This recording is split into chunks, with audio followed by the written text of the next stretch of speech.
Morning, my brothers and sisters. Welcome to episode number 91 in the book of Deuteronomy. We sit under the shade trees of justice and generosity. So we kind of sit fat and happy under these shade trees of justice and generosity. And I wonder who planted them. Well, Moses did, with God's help. And when? Well, it's all described in the book of Deuteronomy 3,500 years ago. So let's start with money. I wonder if the Deuteronomy has anything to say about money. Well, there's one thing that's particularly disturbing, and that is at the end of every 7 years, you're supposed to grant a release. Every creditor is supposed to release the person that's borrowed money who has let to their neighbor. And it's that moment, and we can't underemphasize this point. It's the point where lending, where you're expecting to get this back, becomes giving, where you don't expect it to come back. And it's a crazy kind of moment. Why is that? Well, the idea is that the Lord has given release, and so we're supposed to be reflecting that. So it's this critical moment where we connect what you do with your ledger book, with your money, between you and other men, with the ledger book of what God has done between Him and us. And so it's ready to release, or even to be wrong financially. So let's say you lent some money to a fellow person, and at the end of 7 years, he is either unable or unwilling to pay you back. Let's say he's unable. Well, that's a terrible situation. Well, how about if he's unwilling to pay you back? That's even worse. So now there's this breach of trust between people. So if he's unwilling, the idea is you are ready to be wronged financially. So the idea is that I would rather be wronged financially so that I can be right spiritually.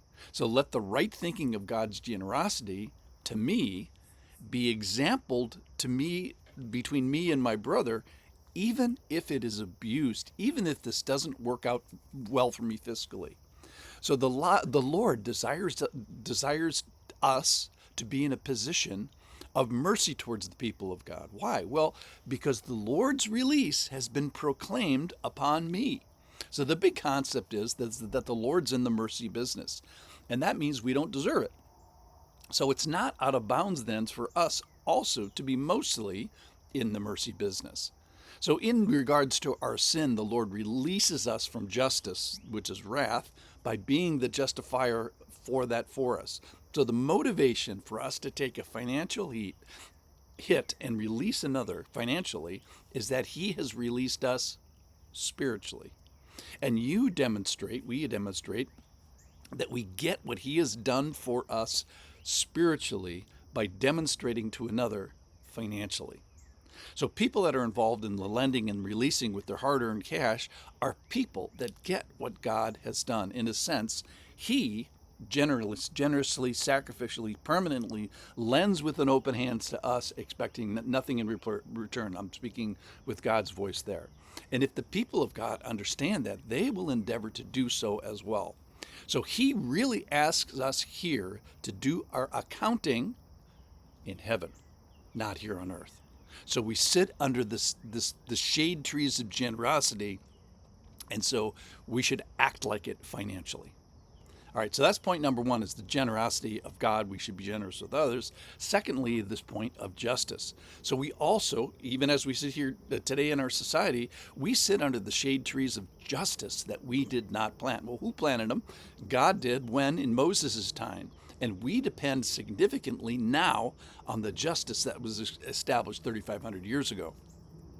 Now, the big concept in justice is the Lord wants justice in His society because He is just.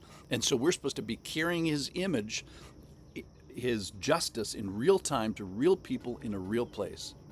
So we want to have an eye to justice and protect the poor, protect the widow, protect the sojourner, and so that they won't be abused. So God changes everything. So everybody had a relationship with justice before Deuteronomy's time. And here it is. The relationship with justice was that they did not expect it, just flat out. And then God comes on the picture into His people, and He changes everything. And then after that, they did hope for justice. And we kind of say we expect justice. So for a robust legal process, he establishes the 2 or 3 witnesses are required, and false witnesses should be banished because he's preventing evil in his people group. So future evil is prevented by placing the punishment for bearing false witness not upon the defendant, but upon the false accuser himself. In other words, if he falsely accuses, he's going to get a similar charge, a similar punishment upon himself if he does this falsely. And then retribution. There's all kinds of these aspects of justice. Retribution is taken out of the hands of relatives, which they were responsible up to this point, and put in the hands of the state. So capital punishment, the state's in charge of that now. Avenging the blood is set up with this chain of justice from the state. And why is that? Well, it's because of the value of life. Where does that come from? That comes from the Lord himself. And therefore, it's the responsibility of a wrong society to enact justice, often take the life of the killer. So it's society's job to protect the innocent and purge the guilt of innocent blood. That is, to purge the person who has wrongly taken innocent blood. So God invents sanctuary cities. And the purpose of a sanctuary city is not that the guilty could go hide there, but that the innocent can go take refuge there. So he wants us to purge evil from among us. The point here is to end up with a pure people that reflects a holy God that it represents. So we all find ourselves today sitting under the shade trees of justice and generosity that we did not plant. Well, who planted them? God did. When? In Moses' time. And we depend today significantly upon the justice and the generosity that's established way back in Deuteronomy. So when did justice start? Kind of in the book of Deuteronomy. Why should I be generous? Well, because God has been generous to me and my people. How do I know this? Well, it's written in the book of Deuteronomy. See how we sit so fat and happy under the shade trees of justice and generosity? Who planted them?